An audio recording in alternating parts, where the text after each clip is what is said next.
आपको समझ में आ रहा है? Are you enjoying this teaching? आपको समझ में आ रहा है? Hallelujah. We are doing the operation today. We are in the operation. घर में कोई बीमार हो गया, टेंशन हो गई, कोई किसी की डेथ हो गई, एकदम पीस ऑफ माइंड चली गई, आया ना? तो जब प्रभु ने इस चीज को देखा कि मेरे लोग जो है ये फ्लैश में ही वीक हो रहे हैं, फ्लैश में दे आर सिनिंग, फ्लैश में they are falling time and again, what should be the solution now? Then God made a solution right in flesh. Hallelujah. प्रभु ने फिर फ्लैश में ही सॉल्यूशन निकाला. बाइबल कहती है John 14 that God was made flesh, the word was made flesh. Hallelujah. Hallelujah. The word was made flesh and dwelt among us. Because we were falling, we were sinning, we were sliding back in flesh. Flesh में. इसीलिए God भी flesh बन के आए और flesh में ही sin को punish किया. मेरी बात समझ रहे हैं? Yes or no? Sin was taking place where? Sin was taking place where? In our flesh.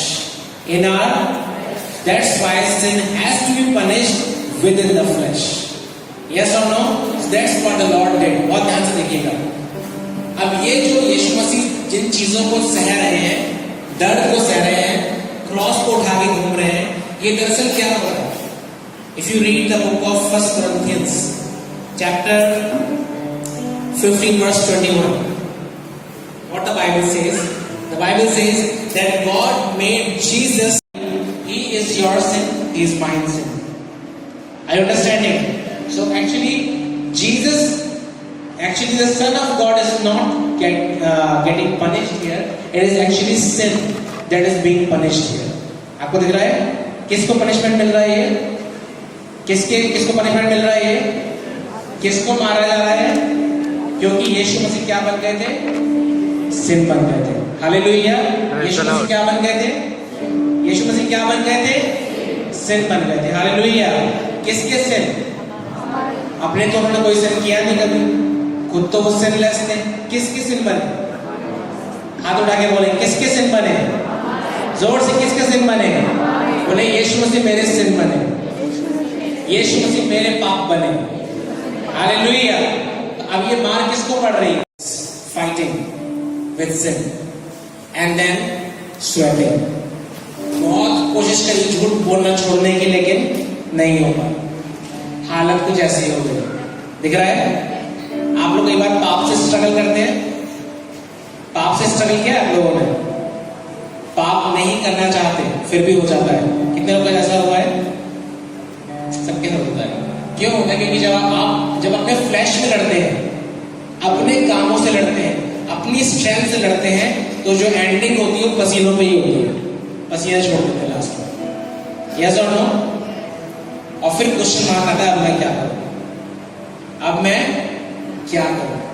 What can be the solution? But Apostle Paul says in 2 Corinthians 12th chapter, he talks about the thorn in his flesh.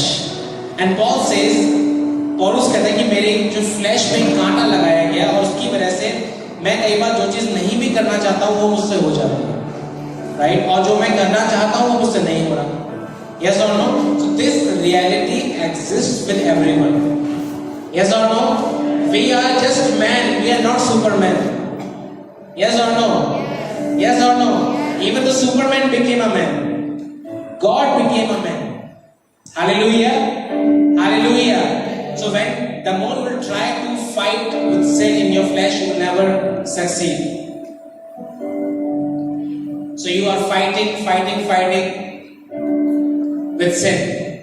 But the Bible says, Joel 3:10, let the weak say I'm strong. Hallelujah. जो कमजोर है वो कहे मैं ताकतवर हूं, मैं शक्तिशाली हूं. हालेलुया. कितने लोग सिन के सामने अपने आप को कमजोर पाते हैं? कई बार कमजोर पाते हैं. आया ना? नहीं करना चाह रहे फिर भी हो जाता है. कैसे रोके? इसका मतलब है वो आपको डोमिनेट कर लेगा. आया ना? आया ना? आया ना? आया ना? गलत काम नहीं करना चाह रहे फिर भी हो जा रहा है. इसका मतलब है that thing is able to dominate you. You are ultimately surrendering and you are saying, okay, fine, I will now do it. Yes or no? होता है? होता है? तो आखिर में क्या होता है? तो बाइबल कहती है जोएल 3:10 में, let the weak say that I am strong. But how? In the strength of the Lord. Amen? Amen? Hallelujah! Hallelujah! और जब आप यीशु मसीह में विश्वास करके पाप से लड़ने की कोशिश करते हैं, तब वहां से जीत का सिलसिला शुरू होता है। Hallelujah! No matter how weak you are, but the moment you begin to trust in God, Bible says that the weak say I am strong. No matter how weak you are, you will be able to lift up those heavy loads. Because now this is no more you, but this is the Christ who is strengthening you. Hallelujah. Philippians 4:13 says, I can do all things through Christ who strengthens me. And John 15 says, Jesus said, you cannot do anything without me. Hallelujah. Right. The more you will fight with sin in flesh, you will always fall. But when you will fight with sin in the strength of Jesus, even this much powerful you will become. Amen. You stand up on your places.